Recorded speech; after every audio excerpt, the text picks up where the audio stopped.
Bonjour à toutes et à tous, vous écoutez le podcast Extraterrien et je m'appelle Barthélémy Fent. Dans ce podcast, je me suis lancé le défi d'aller interviewer les sportifs les plus inspirants. Donc si vous aimez le sport, l'aventure ou tout simplement les interviews de personnes inspirantes, ce podcast est fait pour vous. Dans l'épisode du jour, je suis allé interviewer Jevriz Eman.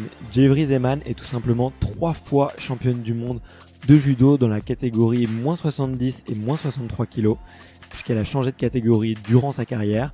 Elle a aussi une médaille de bronze aux Jeux Olympiques.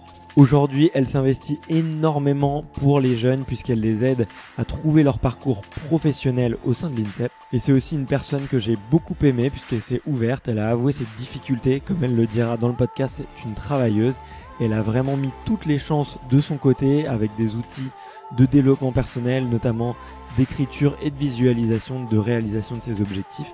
Donc si ça vous intéresse, je vous recommande vraiment l'épisode. Juste avant de commencer, je vous fais un petit rappel si jamais vous aimez le podcast. Ce qui m'aide le plus, c'est 2 choses. La première, c'est tout simplement de parler de ce podcast autour de vous, à vos amis sportifs ou pas. La seconde, c'est d'aller sur Apple Podcast ou iTunes et d'aller mettre une review de 5 étoiles et un petit commentaire. C'est vraiment ce qui permet au podcast de monter dans les classements et moi derrière, ça lui donne un petit peu de visibilité. Donc ça me fait vraiment super plaisir et ça me motive à continuer. Enfin, si vous voulez découvrir les coulisses du podcast et que vous voulez suivre un petit peu l'actualité sur les réseaux sociaux, sachez que je suis présent sur Instagram, sur le compte extraterrien.podcast et j'ai aussi une newsletter que vous pouvez trouver facilement en tapant extraterrien newsletter dans Google. Allez, j'ai fini avec mes petites recommandations, donc je vous souhaite un excellent épisode avec Jevriz Eman. Salut Jevriz. Salut Barthélémy. Ça va bien ? Ouais, ça va, impeccable, il fait beau.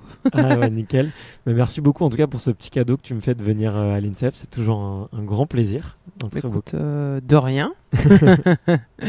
Et rien. Je te disais à l'instant, je commence toujours les épisodes par une question qui devient un petit peu une habitude maintenant. C'est quel est ton premier souvenir de sport ? Mon premier souvenir de sport, faut que je remonte loin. Non, mais c'était la finale. Il me semble que c'était au championnat du monde de Tokyo, de saut en longueur, entre Carl Lewis et Michael Powell. Ok.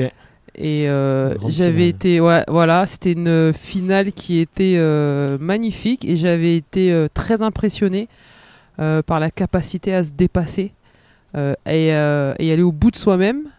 Et à faire mieux que l'autre, quoi. Et il se rendait du tac au tac. Et c'est ça que j'ai trouvé très impressionnant. Ok. Ouais. Et ça t'a donné envie de faire du saut en longueur après ?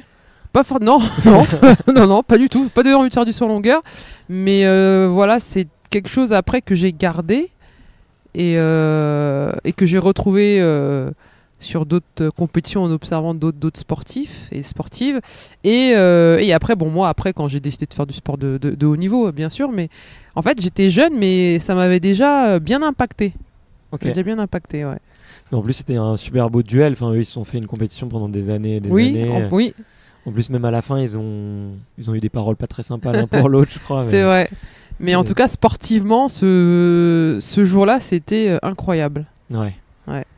Et du coup, c'est quel sport après t'as pratiqué ?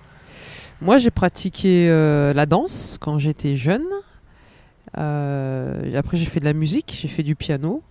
Et c'est seulement à l'âge de 13 ans que je suis arrivé au judo, mais j'ai fait toutes les activités physiques et sportives proposées à l'école. Hein. Et à 13 ans, au collège, voilà, j'ai découvert ou redécouvert le judo parce que j'avais déjà fait une première initiation. J'étais à l'école maternelle. Et voilà, après ça m'avait pas plus marqué que ça, mais j'avais apprécié les échanges et tout, mais c'est vraiment au collège où j'ai redécouvert l'activité judo et après c'est devenu mon sport de prédilection. Bah ouais. Et tu te souviens de ce qui t'a plu ? Et ce qui t'a marqué ou les premiers souvenirs sur un tatami ? Alors, mais les premiers souvenirs, bizarrement, c'est pas sur un tatami, c'est plutôt l'ambiance extra compétitive. Ok. Et voilà, le fait de partir tous ensemble en mini-car, de se balader un peu partout, d'aller à la rencontre des autres, c'est ça. C'était plutôt voilà l'ambiance, la convivialité, et, le fait de se retrouver avec son équipe. C'est ça qui m'a plu de prime abord. Ok, c'est marrant ce que tu dis parce que ça revient très souvent. L'esprit de dire le premier souvenir quand on a un enfant, c'est surtout un peu les copains, la camaraderie. Ouais, c'était vraiment ça. C'était ce que je trouvais ça top parce que quand bien même on était issus du même collège, je connaissais pas vraiment tout le monde, mais le fait de se retrouver sur une activité tous ensemble, et ben ça c'était génial quoi. Je kiffais. Ouais. Et la compétition aussi, tu kiffais? Et la compétition, je kiffais la compétition, les entraînements aussi, même si c'était... Alors au début, c'était tranquille, hein. Et après, ça s'est intensifié avec le temps. Mais ouais, j'aimais bien le fait de pouvoir battre des judokas plus gradés que moi, en fait. Parce que je débutais, donc j'étais ceinture blanche, mais après, je suis passé direct à la ceinture orange, en fait. Ah ouais, tout de suite. Ouais. J'ai sauté quelques échelons. Et quelques grades on va dire, et du coup ouais je me suis retrouvé ceinture orange, mais j'arrivais à battre des ceintures marron, et ça je trouvais que c'était génial. Ah ouais. C'était de défier des plus fortes que toi. C'est ça, c'était exactement de défier des plus fortes que moi, de pouvoir les mettre en danger. C'était valorisant, et puis ça me permettait je me mettais des défis en fait. D'accord, ok. Ouais. On est rejoints. Ça va, Caf? Et mais ouais, ça m'inspire. Enfin, je trouve, j'imagine la petite fille qu'il y avait à l'époque et qui se lançait des petits défis. Et en plus, après, alors dis-moi si c'est du blabla de journaliste, mais j'ai lu après, récemment, avant de venir, dans un article que tu étais plus petite dans ta catégorie de poids maintenant. Et que du coup, ça avait dû muscler un peu ton style de combat, et que du coup, t'étais super explosive et que c'était un peu ton style. Est-ce que tu penses que tu l'as développé un petit peu à cet âge-là, justement, en essayant de vouloir battre des filles qui étaient plus avec plus de grade que toi, justement, et sûrement peut-être un peu plus âgées et plus... Je pense que de toute façon, ça m'a accompagné, et ça m'a aidé dans ma progression, de pas se mettre de barrière au final, parce que c'est ça, c'est de se pas se mettre de barrière, de se dire que même jeune, même en débutant, je me disais que tout était possible, que c'est pas parce que je suis ceinture orange que je n'étais pas capable de battre une ceinture marron. Et je pense que ça commence là en fait, de pas se fixer des limites. Et le sport de haut niveau, c'est ça, on est tout le temps en train de repousser ses limites, ses propres limites physiques, mentales, et des records. Voilà, tout à l'heure je parlais de cette fameuse finale en saut en longueur, mais c'est pareil aussi en judo. C'est-à-dire, voilà, moi, il fallait à un moment donné que je sois capable d'aller au-delà, de construire mon judo, et de l'adapter au-delà de ce que je pouvais être en mesure de faire. Donc de trouver des nouvelles stratégies, que ce soit sur l'aspect du kumikata qui est la saisie, ou sur des aspects purement techniques ou tactiques. Et ça, c'est une manière aussi de repousser les limites. Ok. Ouais, mais j'imagine un peu. Et c'est à quel âge que tu as commencé à te dire... justement, la limite, c'est la limite. L'objectif, c'est peut-être le haut niveau, les compétitions mondiales. Tu le réalises ça quand t'es une jeune fille et que tu fais de la compétition? Moi, non, je l'ai pas réalisé tout de suite. Moi, ce qui m'importait, c'était d'aller en compète, de gagner, de progresser, et je rêvais pas Europe, monde et jeux. C'est bien plus tard. C'est quand je suis arrivé ici à l'INSEP que j'ai commencé à... Voilà, ça a fait son bonhomme de chemin en fait. Peut-être que contrairement à mes camarades athlètes, ouais, j'ai pensé différemment. En tout cas, ça m'a pas habité tout de suite. C'est venu un peu plus tard.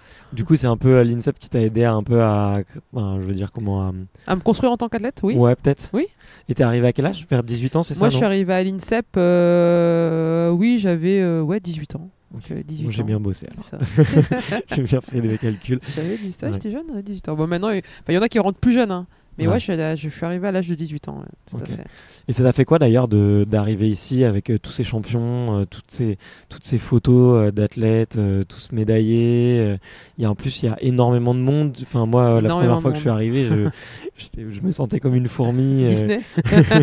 Ouais, exactement, comme une fourmi à Disney. Ouais, c'était un peu ça. Bah, écoute, c'était effectivement impressionnant. Et puis moi, il y avait plusieurs changements parce que j'avais jamais connu de pôle avant celui d'INSEP. Alors, j'avais été à Bretigny, mais en externe, parce que j'étais déjà à la fac. Donc du coup, puis mes parents m'avaient bien fait comprendre que c'était les études avant tout. Merci papa, merci maman. Et donc du coup, quand je suis arrivé, voilà, j'avais jamais connu d'internat. Donc c'était la première fois que j'étais dans un internat. Bon, ça s'est très bien passé, hein. Mais voilà, il y a pas mal de changements. Et puis aussi le rythme d'entraînement, c'est-à-dire que c'est des entraînements bi-quotidiens, alors que moi je m'entraînais dans mon club à Neuilly-Plaisance, c'était juste à côté, hein. Je pouvais m'entraîner, aller au max.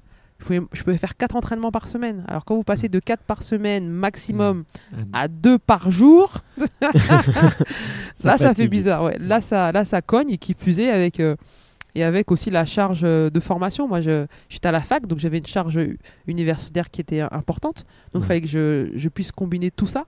Et c'était pas simple. Les premières années étaient vraiment pas simples. Ouais. Et comment tu t'organisais, du coup, avec tous ces entraînements et tous ces cours? Tu te souviens d'avoir mis en place des petites routines, des petits conseils? J'avais mis en place des routines. Bon, déjà, je savais que j'avais une grosse capacité de travail en autonomie, donc ça m'a énormément aidé. Et ensuite, oui, je m'étais fait un planning. Donc il y avait le planning entraînement, mais moi j'avais aussi mon planning des cours, et j'essayais que les deux puissent matcher ensemble, en fait. Ouais. C'est ça. Et je me mettais des créneaux de travail le soir, notamment, avant d'aller me coucher, après l'entraînement et avant d'aller me coucher. À cette époque-là, je faisais pas la sieste parce que j'avais pas le temps, parce qu'il fallait que j'aille à la fac entre les deux entraînements. Et puis au fur et à mesure, je me suis aussi organisé autrement, c'est-à-dire que une fois avoir eu la licence, c'était un peu plus tranquille entre guillemets. Donc du coup, j'avais des plages horaires plus larges. Et puis je me suis rapproché, c'est-à-dire que à mes débuts, ma fac était à 1h30 d'ici, de mon site d'entraînement. Et après, je me suis rapproché. Elle n'était plus qu'à 1h, voire 45 minutes. Ouais, quand même. Et au final, et après, je me suis rapproché pour que ça soit plus qu'à 20 minutes. Voilà. Au bout d'un moment, il faut optimiser le temps, quoi. Oui, c'est exactement ça. C'est exactement ça. De perdre du temps dans les... Non, c'est ça. Et puis parce qu'il y a la fatigue, et puis aussi ce qui a été mis en place avec l'INSEP et la fédération, c'est qu'il y avait un professeur de droit qui venait me donner des cours de droit directement ici sur l'INSEP. Ça avait été accepté.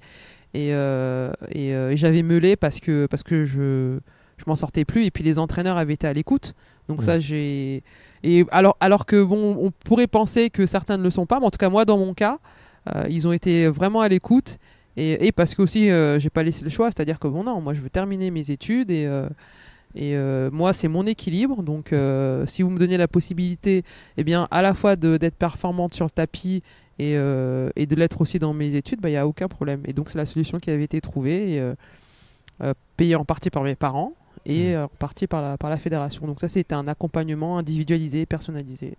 Ok, super. Ouais, qui est mis en place ici à l'INSEP, et c'est l'était à l'époque, ça l'est encore aujourd'hui, et c'est ce qui permet aux athlètes de pouvoir s'épanouir, parce qu'en fait c'est ça, c'est s'épanouir au niveau sportif et s'épanouir aussi dans sa vie personnelle et dans sa vie future. Ouais. Et ça te tient à cœur parce que du coup maintenant, comme tu me disais à l'instant, tu aides du coup les jeunes athlètes qui sont à l'INSEP à prévoir jeunes ou moins jeunes d'ailleurs. Jeunes ou moins jeunes. Voilà, je fais partie de la cellule d'accompagnement au pôle haut niveau à l'INSEP, et donc dans cette cellule d'accompagnement, comme son nom l'indique, on accompagne les sportifs de haut niveau dans leur projet de performance, donc avec une valence sur le projet de formation, donc c'est-à-dire c'est constituer un parcours de formation personnalisé et adapté à chaque athlète. Et la deuxième valence, c'est d'accompagner le sportif à faire de l'introspection et à construire son projet professionnel. Ouais. Voilà. Mais j'ai vu que tout au long de ta carrière, tu avais eu énormément de projets associatifs, que tu avais mis, et tu as même mis, d'ailleurs je voulais t'en parler, tu es une des rares sportives à mettre les valeurs qui comptent pour toi sur ton site internet. Oui. J'avais vu ça. Et il y avait notamment le don de soi. Et on le voit aussi, tu t'es investi dans beaucoup d'associations.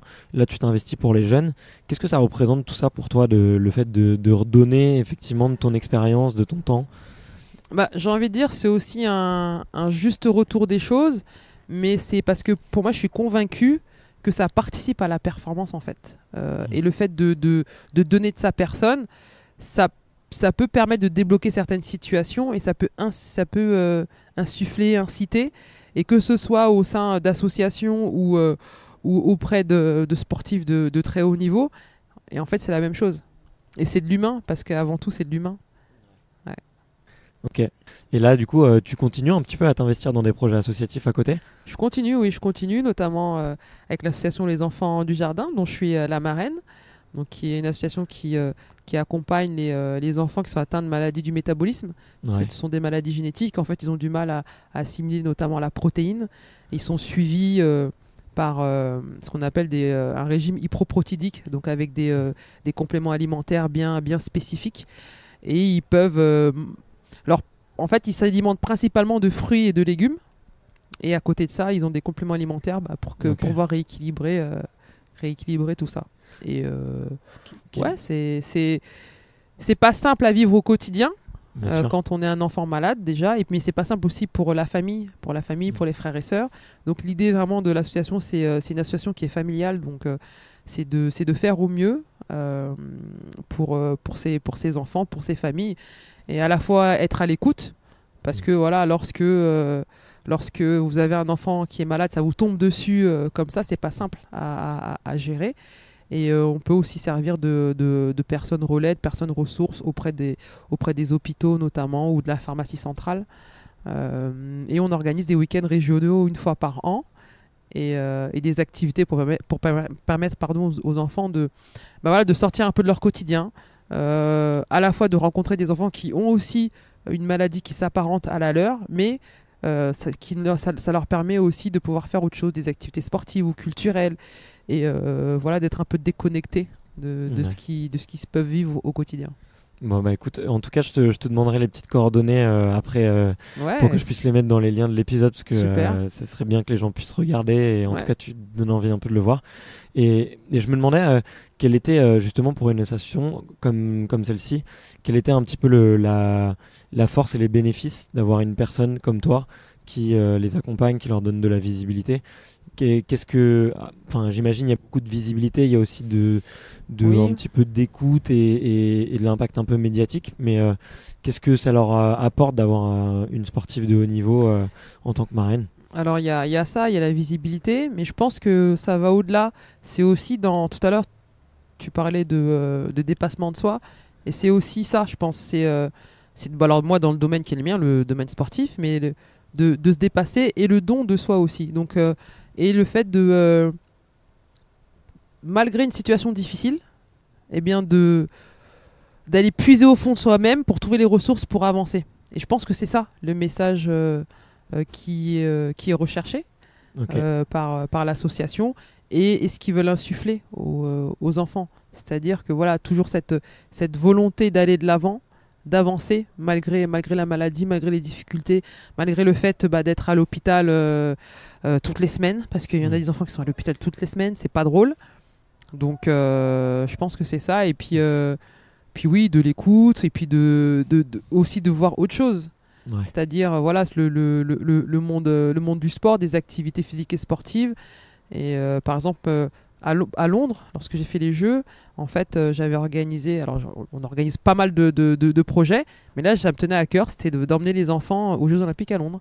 Et ils sont venus, donc ça c'était top. Ah ouais, donc ça fait longtemps alors que tu es avec cette association. Ça fait longtemps.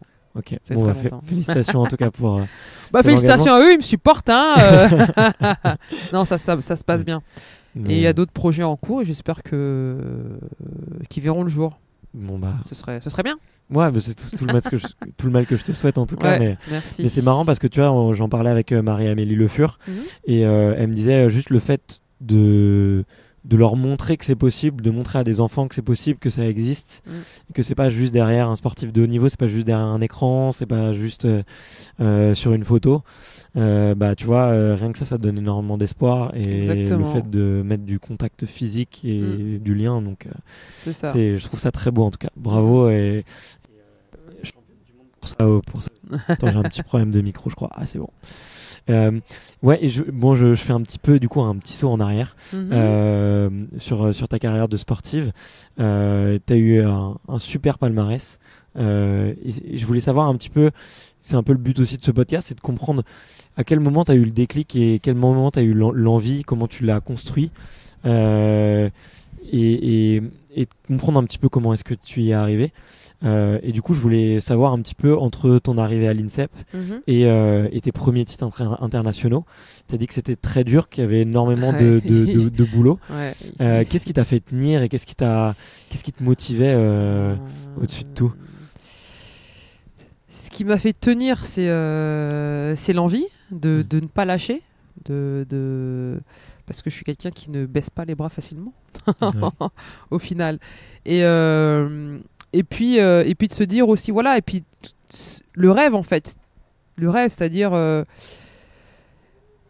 rêver des... Alors même si j'ai pas rêvé des jeux tout de suite, ou des championnats du monde, des championnats d'Europe, mais rien que se dire que déjà je suis au bon endroit, si je suis là c'est parce que je le vaux bien, mais pas seulement, ça c'est la première étape, mais derrière c'est qu'il faut faire quelque chose de ça en fait. Ouais. Et moi j'avais envie, voilà, j'avais envie d'avancer, de me prouver aussi que j'étais capable d'eux.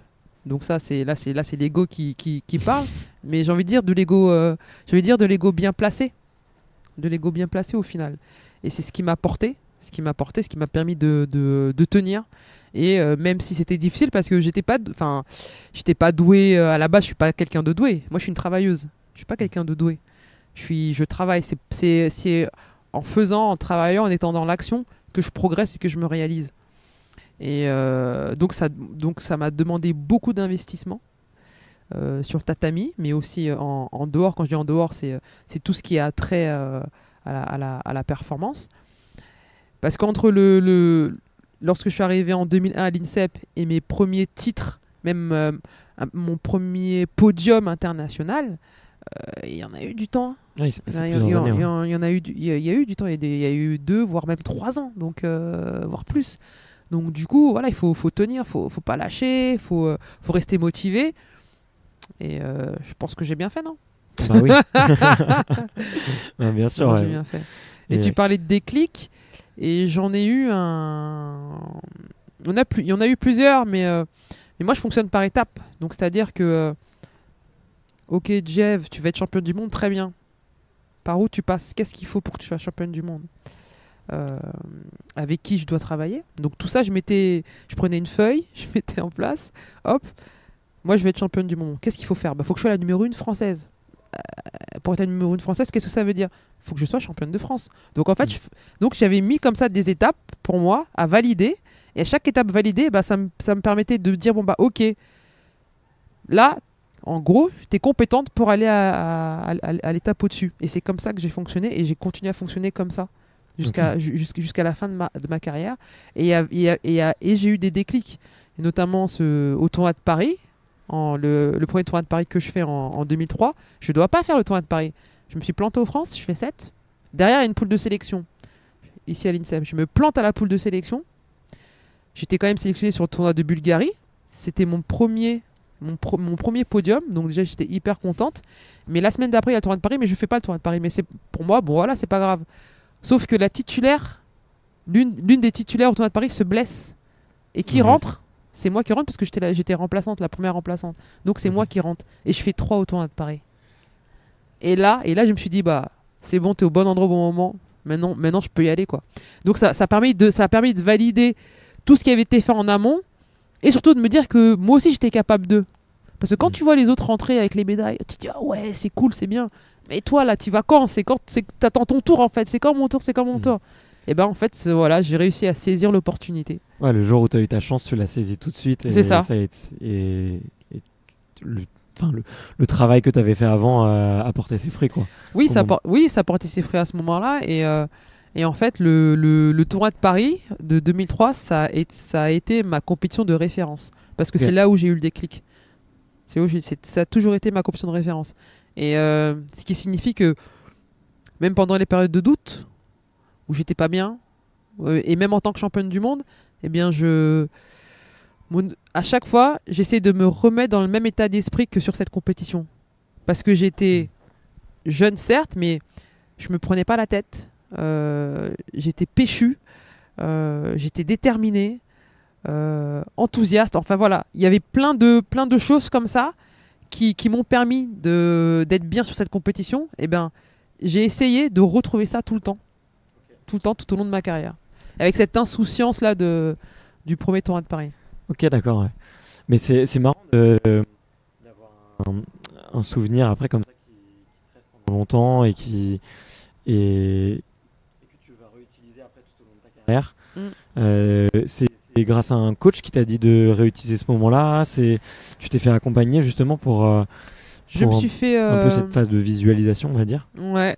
Alors au début non, parce que je faisais un peu toute seule parce que je connaissais pas trop comment ça fonctionnait, et puis voilà, je suis un peu toute seule.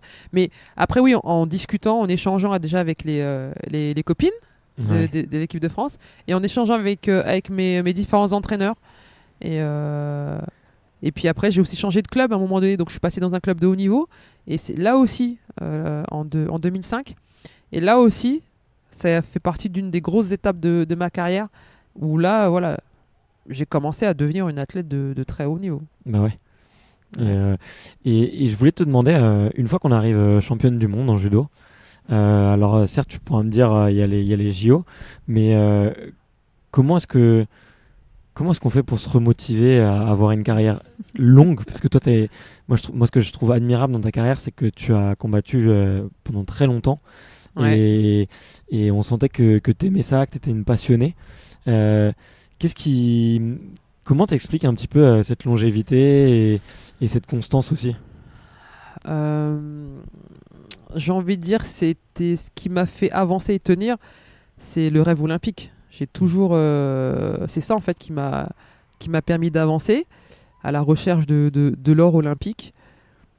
Et après, ce qui m'a fait tenir aussi, je sais pas, j'avais envie tout simplement. Tout simplement, c'est peut-être un peu plus complexe que ça, mais j'avais envie de réussir, et surtout de pas avoir de regrets. C'est-à-dire que lorsque je me retourne, je voulais être convaincu d'avoir tout essayé, d'avoir tout mis en place pour y arriver. En fait, c'est ça. En fait, c'est pour ça que je pense, c'est pour ça que ma carrière a été aussi longue, et que j'ai été. Alors, j'ai pas été tout le temps au top, mais en tout cas, ça m'a permis de tenir et d'aller chercher des titres mondiaux, une médaille olympique et des titres européens, et avoir cette carrière. Ouais. Il y a une super, il y a plein de générations de super judokates en France. Ça fait maintenant plus de 20 ans qu'il y a des championnes du monde presque de tout le temps. Comment tu l'expliques ça aujourd'hui avec le recul et maintenant que tu connais un petit peu tout le monde là, depuis tout à l'heure tu dis bonjour à tout le monde, ça sent que c'est un peu ta deuxième maison. Comment t'expliques que les judokates françaises soient aussi fortes, et c'est quoi un petit peu la recette secrète pour faire des championnes? Si ça se savait. La recette secrète, j'ai envie de dire que c'est le travail et l'engagement. J'ai eu l'occasion de commenter là, les derniers championnats du monde de judo, et j'ai retenu une phrase d'une des nouvelles championnes du monde. C'était Madeleine Malonga qui disait « Je ne triche pas ». Et en fait, je pense que c'est ça. Le secret, ou l'une des raisons, c'est que les filles ne trichent pas. Je suis pas en train de dire que les autres le font ou que les garçons le font, c'est pas ça. Mais c'est que elles ne trichent pas, nous ne trichons pas. Je n'ai pas triché, moi. Quand je m'entraînais, je savais pourquoi je m'entraînais. Et derrière, parce que vouloir être champion du monde ou championne olympique, tout le monde veut. Mais qu'est-ce que tu es prêt à mettre en place pour y arriver? En fait, c'est dans l'action que ça se passe. Dans l'action, Mais après, il y a aussi quelque chose qui se passe au niveau mental. Donc, il y a tout ça. Et c'est tout ça combiné qui permet de... Après, ça fonctionne pas. Finalement, c'est pas vraiment ça qui est important. C'est qu'est-ce que tu es prêt ou prête à mettre en place pour y arriver. Et ça, je pense que... on va rester sur le judo, mais en tout cas, que les championnes qui ont réussi, c'est ça qu'elles ont mis en place. Mais elle est sympa cette phrase je ne triche pas, parce que elle veut dire plein de choses aussi, tu vois, tricher par rapport à soi-même. Il y a beaucoup être de authentique sportifs qui... moi j'appelle ça être authentique. C'est l'authenticité. Ne pas se mentir. Ok. Et je pense qu'une fois qu'on a compris ça, on a déjà compris pas mal de choses. Ça permet d'enlever certaines barrières et d'avancer. Et après, bon, il y a des générations, des fois, tu tombes sur des talents. Hein. Enfin, on va pas se mentir aussi. Hein. Des fois, tu tombes sur des talents, ça se passe hyper bien. Mais moi, le travail avant tout. Le travail avant tout. C'est ce que tu dis aux jeunes aujourd'hui encore? On se fait attaquer bien sûr. Par une guêpe. Oui, c'est ce que je dis, le travail avant tout. Mais pas travailler simplement pour travailler, mais savoir pourquoi tu travailles. Encore une fois, c'est ça. C'est qu'à un moment donné, il y a cet aspect mental aussi qui rentre en compte. Qui rentre en compte. Et tout à l'heure, tu disais que tu avais pris une feuille de papier et que tu avais mis toutes les étapes qu'il fallait pour atteindre le... C'est ma manière de fonctionner. Ouais. Mais est-ce que tu pourrais expliquer un petit peu comment tu fais? Parce que moi j'adore un peu ce genre d'exercice un peu de développement personnel ou d'objectifs. Et en ce moment je le refais maintenant pour moi, parce que je redémarre des projets, on va dire pas de zéro, mais je redémarre des projets. C'était quoi un petit peu ta méthode? Est-ce que tu te souviens un petit peu de l'exercice que tu avais fait plus en détail? En fait, quand je suis arrivé à l'INSEP, donc les entraîneurs de l'époque nous disaient que c'était bien d'avoir un cahier d'entraînement et de noter les séances d'entraînement.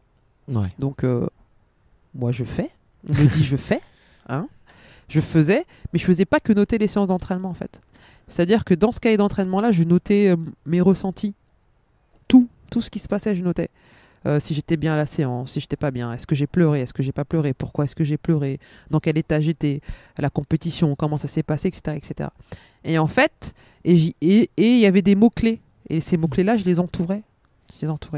Et à chaque fin de saison, ce qui se passait, c'est qu'on faisait le bilan avec les entraîneurs. Donc ça, c'était comme ça, c'était la sorte de routine, mais ça, c'est ce qui se passe. Je veux dire, ça, c'est des principes d'entraînement ou d'encadrement d'athlètes. On faisait un bilan. En fait, moi, j'arrivais, et je sais parce que les entraîneurs étaient tout le temps souvent surpris. J'arrivais avec mon cahier, et j'avais déjà mis, moi, mes objectifs pour la saison, ce que j'avais fait la saison passée, j'avais fait mon bilan déjà. J'avais fait mon bilan, et donc moi, j'arrivais déjà préparé. Et après, j'écrivais sur le cahier, objectif, on va dire, on va prendre l'année 2003, objectif de l'année 2003, eh bien, championne de France, tournoi de Paris, championnat d'Europe, et je mettais les étapes, en fait. J'ai dit, moi, c'est ce que je veux faire. Et à côté de mes objectifs sportifs, je mettais mes objectifs de formation. Moi, là, je suis en licence, je suis en 3e année de licence de droit. Mes partiels, c'est à tel moment et à tel moment. Voilà. Maintenant, on avance. Ok. C'est comme ça que je faisais. Et j'ai fait ça tout le temps. J'ai fait ça tout le temps. Ah, mais c'est ok, c'est hyper instructif. Mais c'est un truc que j'ai complètement découvert avec ce podcast. C'est le pouvoir de la visualisation et de, on va dire, de la visualisation à la fois mentale et écrite de ses objectifs. Ouais. C'est quelque chose que je pense que beaucoup de gens n'imaginent même pas sur les sportifs de haut niveau. Ouais. À quel point on passe du temps à rêver son objectif, à l'écrire, à le sentir, à le un petit peu essayer de le ressentir avec nos 5 sens, notre 6e sens même. Et après, je me suis fait aussi accompagner par une préparatrice mentale qui m'a aussi orienté sur des termes à utiliser, un peu des mots-clés qui vont me permettre de me booster ou de changer ma manière d'être à un moment donné. Parce que moi, tout à l'heure, tu disais que j'étais plus petite que les autres. Oui, c'est vrai, parce que les filles me rendaient 1 voire 2 têtes. Et du coup, j'avais besoin de développer ce côté agressif, mais positif. Alors que dans la vie de tous les jours, je suis pas quelqu'un. Tu peux le constater. Enfin, je ne sais pas, mais je confirme, je n'ai pas encore été mordu. Je suis plutôt tranquille, posé, mais j'avais besoin de bondir sur un tatami. Et donc, voilà, la préparation mentale m'avait orienté sur des mots-clés qui allaient me permettre un peu de me sortir de mes gonds. Et ça, après, je l'ai travaillé à l'entraînement avec les entraîneurs, l'entraîneur nationaux, mais aussi mon entraîneur de club, Christian Chaumont. Et ça, voilà, ça paraît dans le cahier, je le notais, entouré, rose. Dommage, j'ai pas apporté mon cahier d'entraînement, mais déjà j'en ai 2, et puis le dernier, il est épais comme ça, quoi. Parce qu'il y a des trucs partout. Voilà. Mais d'ailleurs, est-ce que tu peux nous expliquer un peu comment est-ce que tu faisais? C'était quoi un peu ton gris-gris avant un combat pour j'ai dit le mot gris-gris, c'est pas du tout le bon mot, mais est-ce que tu avais des petites routines ou des petits exercices, des petits ancrages que tu faisais pour effectivement déclencher un petit peu plus de combativité, d'agressivité et d'envie, quoi, tout simplement? Oui, j'en avais. Après, c'est un peu paradoxal parce que à la fois j'en avais, mais à la fois j'essayais de m'en détacher pour pas en être dépendante. Ok. Parce que je ne voulais pas que dans un jour de moins bien ou quoi, et que je ne puisse pas mettre en place mes routines, que ça fracasse ma compète. En fait, ça peut paraître bizarre, mais je fonctionnais comme ça aussi. Donc par exemple, il y avait un certain style de musique que j'écoutais pour être dans un rythme. Après, il y avait des mots-clés aussi, bouge, vite, décale, voilà, et très court, pour me permettre de me mettre dans un sorte de mood. Moi, j'appelle ça pour mettre dans mon mood. Une manière aussi de gérer l'espace à l'échauffement. Et après, lorsque j'ai décidé de changer de catégorie de poids, que je suis descendu en moins de 63 kilos, j'avais mis en place des routines d'échauffement, réveil musculaire. Okay. Et après que j'ai gardé, quand je suis remonté en 70, que j'ai gardé après quand je suis remonté en 70 kilos. Parce que je m'étais rendu compte, nous étions rendus compte avec Cathy Fleury, j'avais du mal à mettre en route, j'étais un diesel, quoi, tout simplement. Et que le fait de faire un réveil musculaire en amont, ça a été vu aussi avec le préparateur physique, donc il y a énormément de personnes, en amont, de faire ce réveil musculaire-là, me permettait ensuite direct à l'échauffement d'être prête pour le judo, en fait. Okay. Voilà, j'étais déjà échauffée, mais j'étais prête déjà à commencer à faire l'échauffement judo, en fait, spécifique judo. Et après à pouvoir rentrer crescendo dans la compétition. Ok. En tout cas, hyper intéressant. Tu as cité Cathy Fleury, ça a été ta coach pendant plusieurs années, il me semble. Ouais. Elle aussi, ça a été une grande championne elle a tout gagné. de judo, ouais, franchement. Et moi, ma mère l'adorait, donc tu vois, je lui dirai tout à l'heure, elle sera jalouse. Mais ça t'a apporté quoi d'ailleurs de travailler avec une championne comme ça Beaucoup de choses. Elle entraîne encore, il me semble. Oui, elle entraîne encore. Maintenant, elle est responsable pour la fédération des paras. D'accord. Des Paralympiques. Donc, ils ont de la chance. Ouais. Et oui, c'est...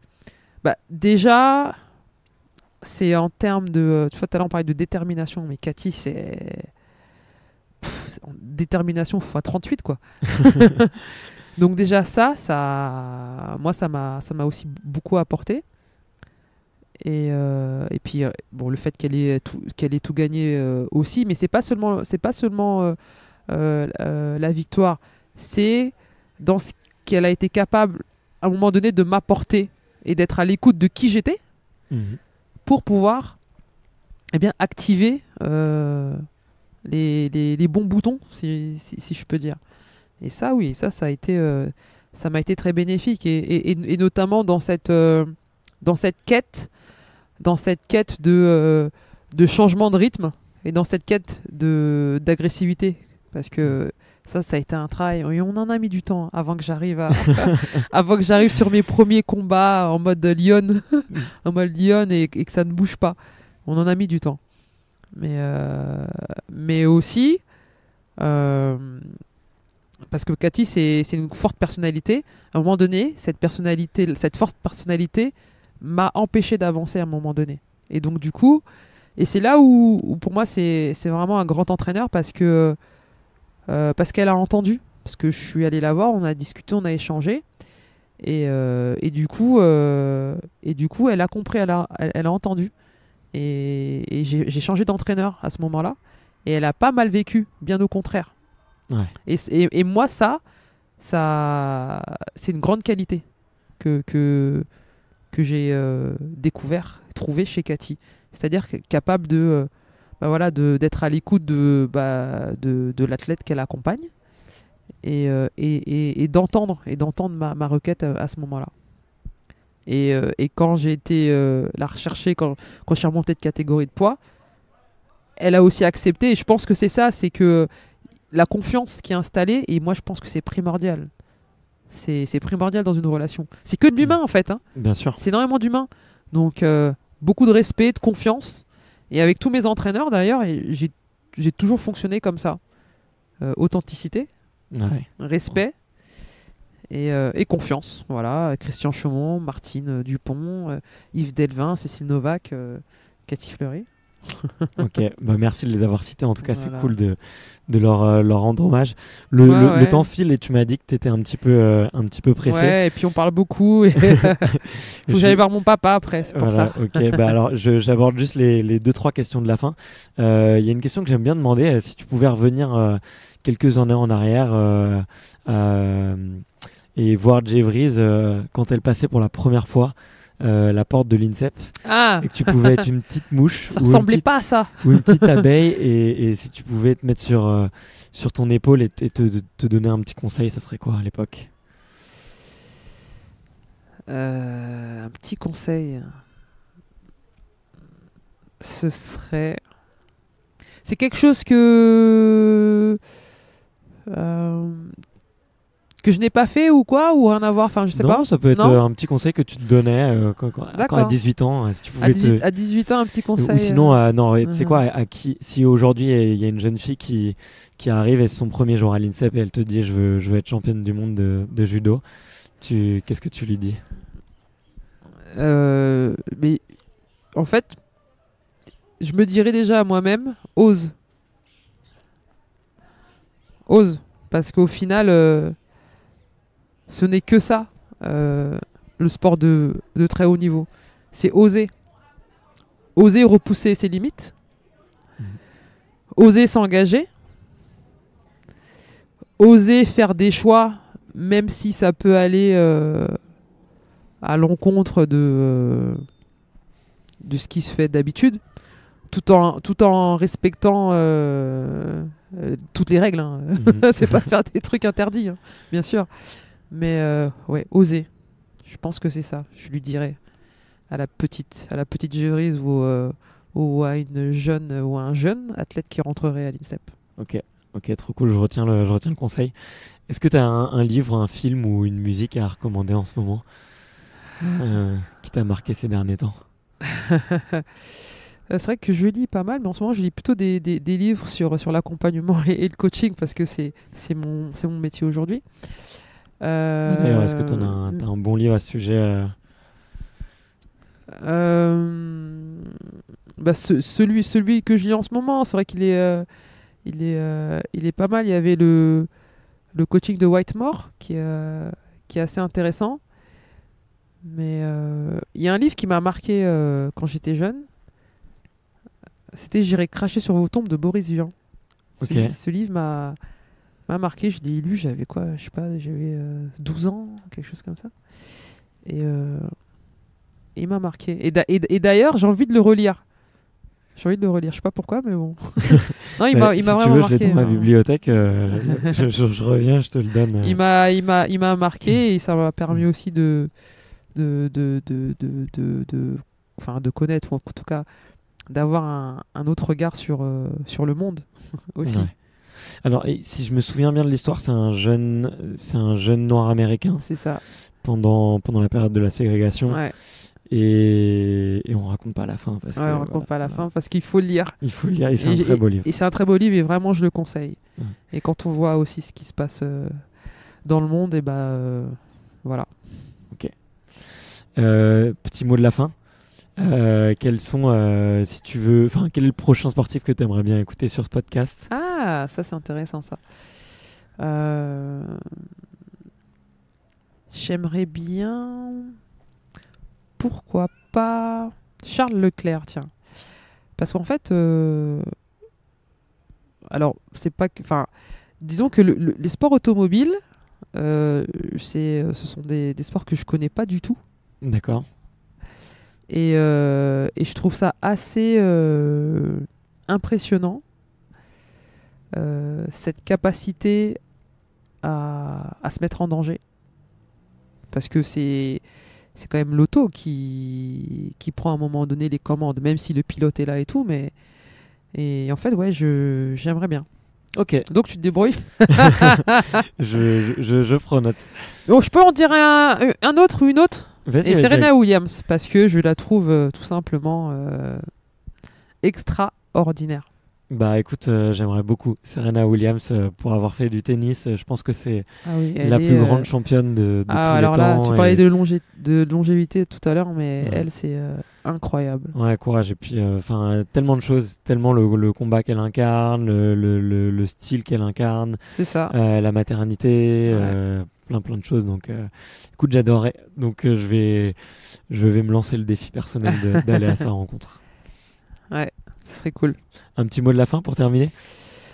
Un petit mot de la fin. Bah écoutez, merci de m'avoir permis d'échanger. C'était sympa de partager tout ça. Merci à Jackie Bicheux, qui est mon professeur de judo, qui m'a mis sur les rails, parce que sans lui, je n'aurais pas eu cette carrière. Et puis, il y a mes parents et mes frères et sœurs, en fait, à ma famille, d'être à l'écoute ou d'avoir été à l'écoute de mes envies. Ok. On les remercie, on les embrasse alors. Ouais. Bah, merci beaucoup, Jevriz. Écoute, de rien. Salut. Ciao, ciao. Merci d'avoir écouté jusqu'ici. D'ailleurs, si vous êtes encore là, c'est sûrement que l'épisode vous a plu. Donc pensez à vous abonner pour ne louper aucun épisode et à aller lui mettre 5 étoiles sur iTunes. Ça me va droit au cœur. Je vous souhaite à la semaine prochaine pour une super interview.